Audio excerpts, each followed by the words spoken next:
Trump, atual presidente dos Estados Unidos, estava em silêncio dentro de uma sala privada quando começou a assistir à transmissão do julgamento de Jair Bolsonaro.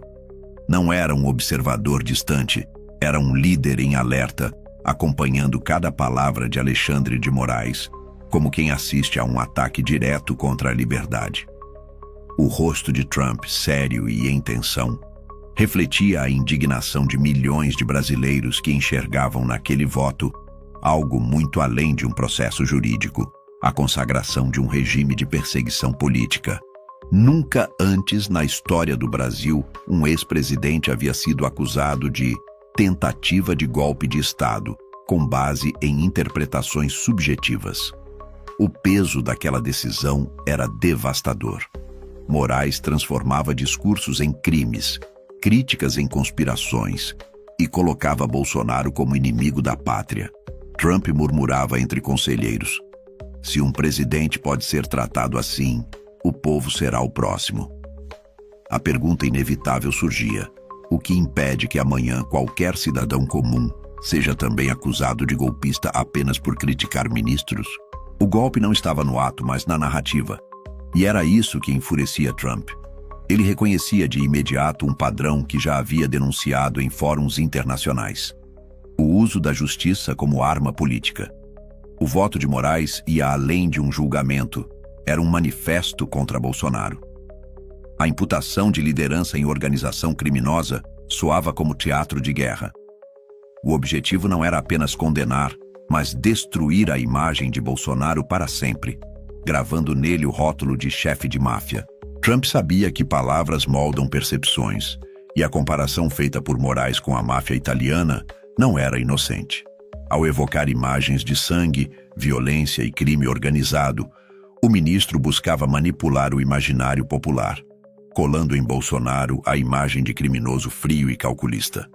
Mas Trump, acostumado ao jogo midiático, compreendia a manobra. Eles querem transformar um patriota em vilão para justificar a ditadura de toga. E então veio o ponto mais intrigante: a tentativa de ligar Bolsonaro a um suposto golpe dos Estados Unidos. A narrativa parecia saída de um roteiro de ficção, mas tinha uma função clara: internacionalizar o julgamento e associar Bolsonaro ao conservadorismo americano. Trump reagiu de imediato: eles estão me usando como peça de acusação, mas não entendem que isso me dá ainda mais motivos para agir. Para Trump, aquilo não era apenas sobre Bolsonaro, era sobre a liberdade global. Quando a fala vira crime, quando a toga se transforma em palanque, quando um tribunal se une para isolar um líder político, o que está em jogo não é apenas um país, mas a própria essência da democracia. Foi nesse momento que conselheiros próximos perceberam a mudança no tom. Trump já não falava em observar, falava em agir. Um documento classificado começou a circular nos bastidores estratégicos de Washington. Nome de código: Operação Martelo Quebrado. O plano era cinematográfico e carregava um simbolismo poderoso: quebrar o martelo da ditadura togada no Brasil. O objetivo era simples, mas arriscado: neutralizar Alexandre de Moraes e resgatar Bolsonaro de qualquer ameaça iminente. O plano previa caças invisíveis aos radares sobrevoando Brasília em silêncio total. Drones avançados desligariam comunicações, câmeras e energia do Supremo. O prédio ficaria às escuras, isolado como um teatro vazio. Em seguida, helicópteros de transporte desceriam sobre a Praça dos Três Poderes. Forças especiais desembarcariam em cordas em segundos, com a prioridade absoluta de retirar Bolsonaro em segurança antes de qualquer reação. A etapa final era chamada de cerco jurídico. Alexandre de Moraes seria transferido para uma base militar secreta e submetido a julgamento internacional, transmitido ao vivo, revelando ao mundo os abusos cometidos contra a liberdade. Trump descrevia em conversas privadas: não é guerra aberta, não é ocupação, é uma resposta cirúrgica para mostrar que tiranos de toga não podem sufocar um povo inteiro. Nos relatórios, a mensagem era clara: se for preciso, a Operação Martelo Quebrado mostrará que ainda existem forças dispostas a agir. Trump via ali uma oportunidade histórica de marcar posição e defender não apenas Bolsonaro, mas o próprio conceito de liberdade no continente. Mas a grande questão permanecia: até onde Trump estaria disposto a ir? Seria esse apenas um gesto de pressão simbólica? Ou, de fato, o Brasil poderia testemunhar caças americanos cruzando seus céus em silêncio? A conspiração estava lançada e o mundo observava em suspense. Se a Operação Martelo Quebrado parecia algo de filme, outras hipóteses surgiam nos relatórios confidenciais e alimentavam ainda mais o imaginário popular. Trump, atual presidente dos Estados Unidos, não descartava múltiplos cenários de reação, cada um deles elaborado com um nome de código, um desenho cinematográfico e um objetivo simbólico calculado para enviar mensagens diretas ao Supremo Tribunal Federal.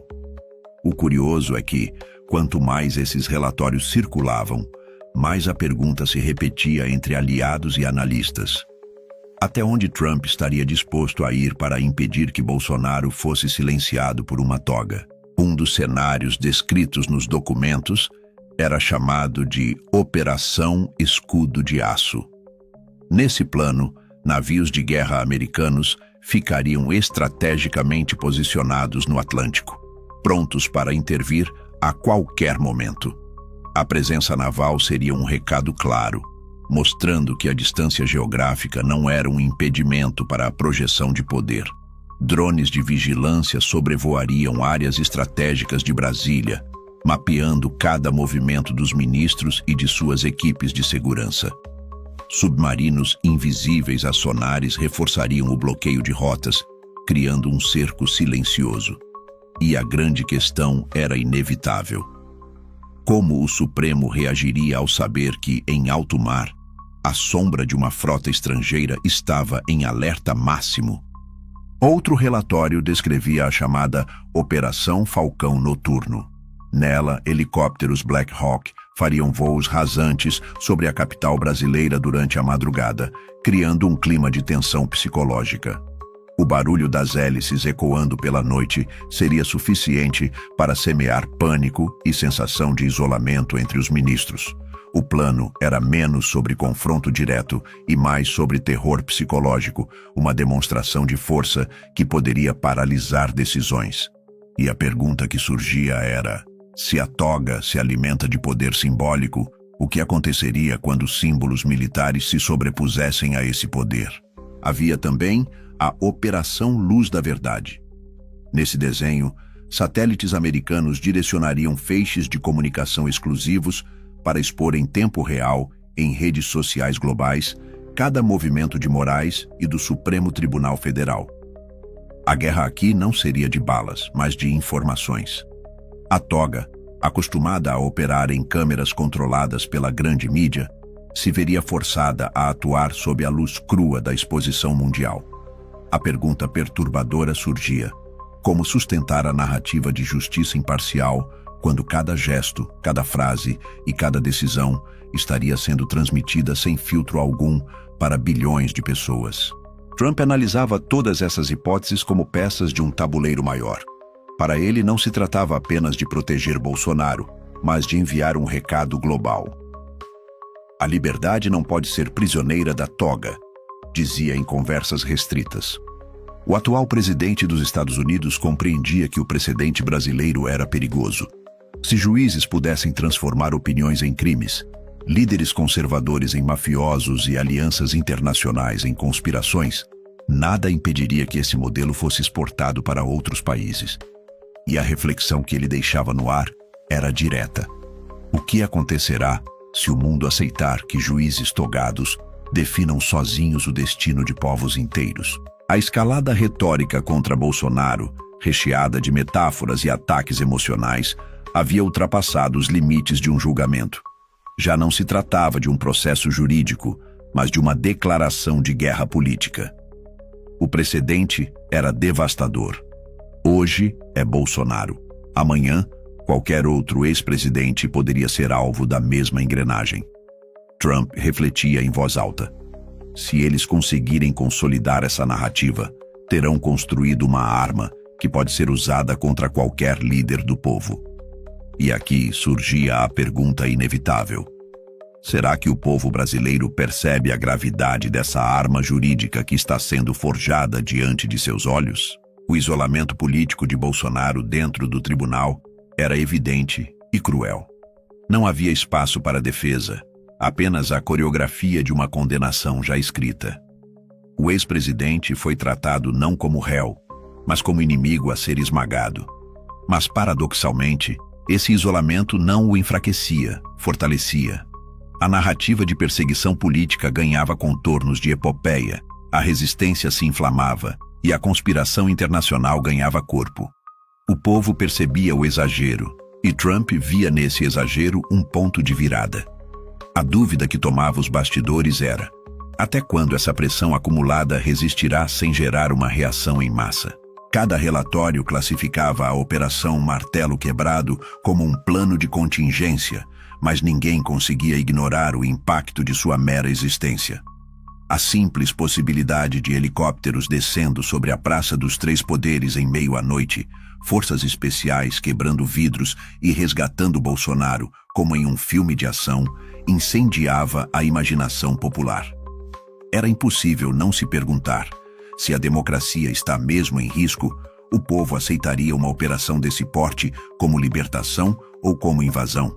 Trump sabia que conspirar, muitas vezes, era mais poderoso do que agir. O medo de uma reação americana já era suficiente para colocar o Supremo em alerta, mesmo que nenhuma tropa tivesse deixado o solo estrangeiro. O Brasil mergulhava em tensão crescente. O julgamento de Bolsonaro, longe de ser apenas um ato jurídico, havia se transformado em um gatilho para um dos maiores embates geopolíticos da história recente. E a cada minuto, novas perguntas se multiplicavam. Seria apenas um jogo psicológico? Ou o mundo estava à beira de testemunhar a primeira operação militar da história contra um tribunal supremo? A conspiração estava montada. Trump assistindo ao julgamento, relatórios circulando em Washington, operações com nomes de código, caças invisíveis cruzando os céus, drones desligando comunicações e helicópteros descendo em cordas. Tudo era possível. Tudo parecia iminente. E no coração do povo brasileiro, a pergunta final ecoava como um trovão: e se de repente, em uma madrugada silenciosa, o céu de Brasília fosse cortado por asas invisíveis, trazendo com elas a promessa de liberdade?